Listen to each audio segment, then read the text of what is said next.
माननीय तहसीलदार साहब हाजिर हो जाए, हमारे बीच में ज्ञापन लेने के लिए आए हैं, उनका स्वागत है। मैं तहसीलदार साहब से बताना चाहूँगा कि ये ज्ञापन एक तो माननीय प्रधानमंत्री जी के नाम है और एक माननीय मुख्यमंत्री जी के नाम है उत्तराखंड। कुछ उनसे संबंधित मांगे हैं, कुछ केंद्र से संबंधित मांगे।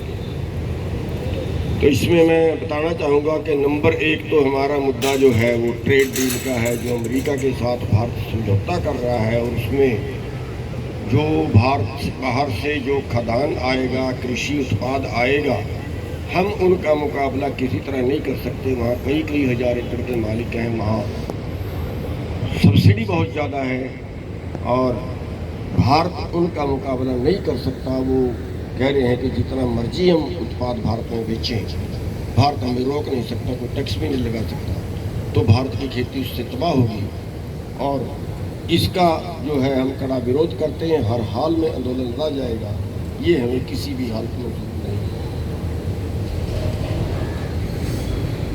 दूसरा हमारा मुद्दा है कि सरकार एमएसपी तय करती है और फसल बिजाई से पहले तय करती है कि उसका मतलब ये होता है कि आप बीजिए, हम इस भाव पे आपकी फसल खरीदेंगे।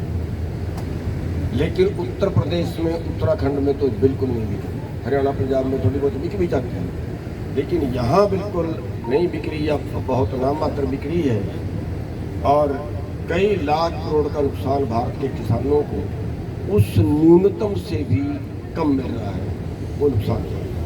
तो इसकी हमें गारंटी चाहिए कि इसमें सरकार खरीदे और सीटों पर छुट्टी के हिसाब से। और तीसरा हमारा मैटर है कि जब बड़े पूंजीपतियों का कर्ज माफ़ किया जा सकता है, 49,000 करोड़ का कर्जा 450 करोड़ में निपटाया जा सकता है, पिछले 11-12 साल के अंदर 16-17 लाख करोड़ पूंजीपतियों का माफ़ किया जा सकता है, आत्महत्या करते हुए किसान कर्मियों का किया जाना चाहिए।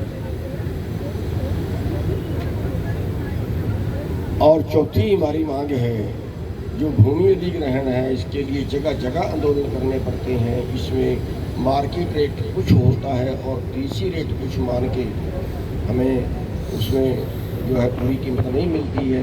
इसके लिए जो वहाँ का मार्केट रेट हो, जिस रेट पे वहाँ लोग बेच रहे हों, उसके ऊपर जो भी सरकार का कानून है 2 गुणे का, 4 गुणे का या सैल्यूशन का, ब्याज का, वो उसके ऊपर माना जाना चाहिए। एक यहाँ पे इकबालपुर चीनी मिल है, उसमें हरियाणा के किसानों ने 17-18 में गन्ना बेचा और 34 करोड़ रुपया तबका बकाया है 2017-18 का हरियाणा के किसानों को। और वो तो आपके अंडर है, आपके ज़िले में है, और वो उसने ब्याज के उनसे दिलवाया जाए, और वरना उसके लिए फिर जो है हमें आंदोलन करने के लिए मजबूर होना पड़ेगा। वो पैसा मार के भाग रहा है।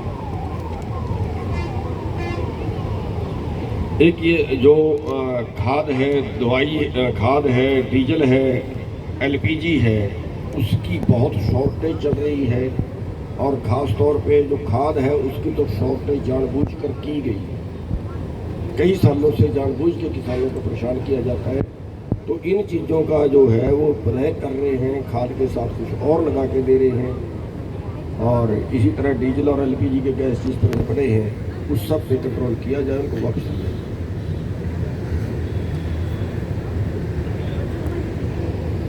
और सातवां जो है, कृषि हेतु जो बिजली है उसको बिल्कुल फ्री ऐसे करना चाहिए, जैसे पंजाब में फ्री है, इस तरह फ्री करना चाहिए उसको। और एक फसल बीमा योजना है जिसके अंदर बीमा तो लिया जाता है, कुछ सेंट्रल गवर्नमेंट देती है, कुछ स्टेट गवर्नमेंट देती है, कुछ किसान देता है। लेकिन कई जगह देखा है कि जब बीमा उनको देना पड़ा तो उन्होंने प्रीमियम भी वापस कर दिया, मुकदमा दर्ज होता है, या देना पड़ भी गया तो 3-3 साल बाद तक हमें धरने लगा के उनसे लेना पड़ा, 3 साल का तो ब्याज मार। तो उनके ऊपर कार्रवाई करें।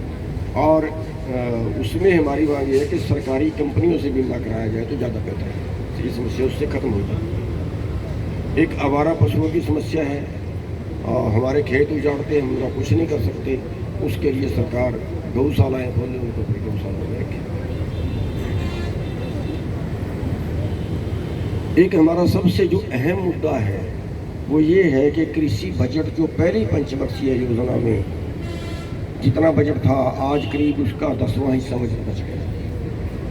परसेंटेज अगर निकले तो खेती पे बजट ही खर्च नहीं कर रहे हैं, और इसमें सबसे ज़्यादा ज़रूरी बजट खर्च करने की ज़रूरत है बरसाती पानी। बरसाती पानी जो होता है वो हमारी फसलें तबाह कर रहा है, और 100 लीटर बारिश अगर होती है तो 25 लीटर पानी हम प्रयोग कर रहे हैं, और 75 लीटर पानी हमारा वापस समुद्र में जा रहा है। ज़मीन का पानी पताल में जा रहा है, ऊपर पानी है उससे बाढ़ आ रही है। उसको दो चीज़ उसकी होनी चाहिए, एक तो बरसाती नदियाँ गहरी हों, उनके किनारे ऊंचे हों, पक्के हों, ताकि वो टूटे ना, और दूसरा इसी पानी को उन इलाकों में दिया जा सकता है जहाँ पे बारिश नहीं होती, या बड़ी झीलें बना के, छोटे तालाब बना के, खेतों में तालाब बना के उनमें जमा किया जा सकता है कि जब बारिश ना हो तब वो पानी उसके काम आए। इस पे बहुत बड़ा बजट खर्च करने की ज़रूरत है, जिसको सरकार नहीं कर रही है। जैसे हाईवे निकाले हैं, इसी तरह से एक प्लान बना के इसको जो है बांधने की ज़रूरत है। उससे पानी भी बचेगा, उससे सरकार की बिजली भी बचेगी, और उससे बाढ़ भी बचेगी। वो देश का ही फायदा है, हमारा किसान का माने वो भी है, लेकिन पूरे देश का फायदा। तो ये मांगे हम आपसे दे रहे हैं, और उम्मीद है कि आप इनको सही कर लेंगे। हाँ, दो सेकंड एक मांगे।